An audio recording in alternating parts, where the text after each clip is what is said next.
Nasawian 3 opisyal at 4 ang sugatan ng Uganda Revenue Authority matapos sumalpok ang kanilang sasakyan sa isang elepante. Yan at ang iba pang mga napapanahong balita mula sa iba't ibang panig ng mundo sa Global Headlines Report ni James Galangi.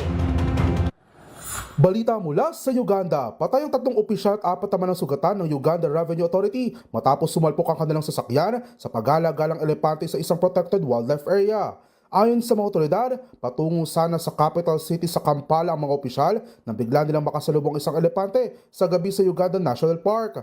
Tahanan sa nasabing bansa ang nasa 4 hanggang 8,000 elepante, ngunit may kita lamang sila na naglalakad sa mga protected area at bihira lamang sa mga syudad at komunidad, habang kasalukuyan pa rin nagpapagaling sa ospital ang mga sugatan na opisyal.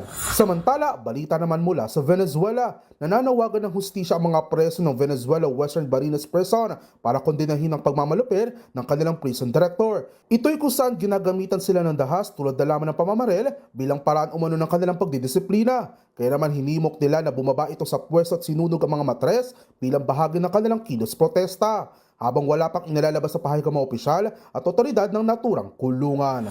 At sa iba pang balita, nagsimula na magtipon-tipon ang nasa libo-libong Muslim sa Mecca para sa taunang Hajj pilgrimage, kung saan mahigit 1.5 bilyong deboto na mula sa iba't ibang panig ng mundo ang dumalo simula pa noong Biyernes. Kahapon, isinagawa ng isa sa 5 haligi ng Islam at magpapatuloy hanggang sa 30 ng Mayo, kung saan inalaan ang unang araw para ipanalangin ang nagpapatuloy na tensyon sa Middle East.